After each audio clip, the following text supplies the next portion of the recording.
Hi everyone, my name is Ruth Plackett and I'm an NIHR School of Public Health Research Postdoctoral Launching Fellow based at UCL. My presentation today is going to be about my experience of organising and participating in a public health placement as part of my fellowship.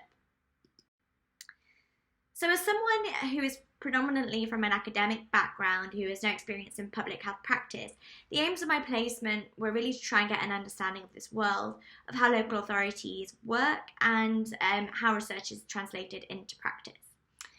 So I also wanted to focus on mental health services and research, as this fitted with my research area as well. So specifically, my aims were to understand how strategic decisions are made in local authorities, to understand how local authorities use research to develop mental health services, and finally how local authorities deliver public mental health support or services and then also evaluate them.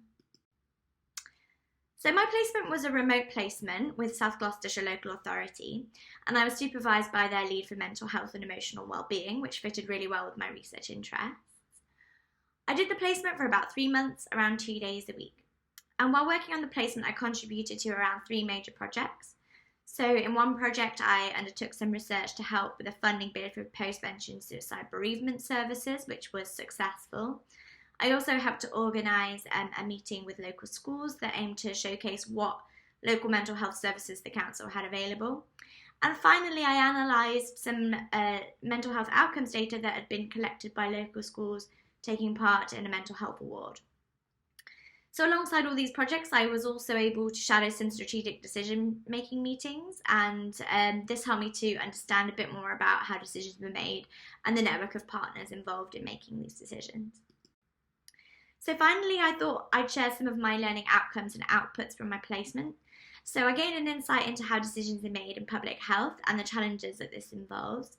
I also gained an understanding of how research is used and conducted in practice, including what kinds of data are available and used by public health practitioners to support the commissioning of services. I also gained an understanding of what a career in public health research might be like, as it's not something I've been exposed to before, so that was very useful. And finally, a really positive thing to come out of the placement was I established a really good relationship with the local authority, and they were willing to collaborate with me on a future research project and potentially support my future fellowship application, which would be really helpful, and also help to ensure that the research that I do in the future can be more directly related to practice and helpful for practice, which I think is very important. And finally, I'd just like to thank you all for listening.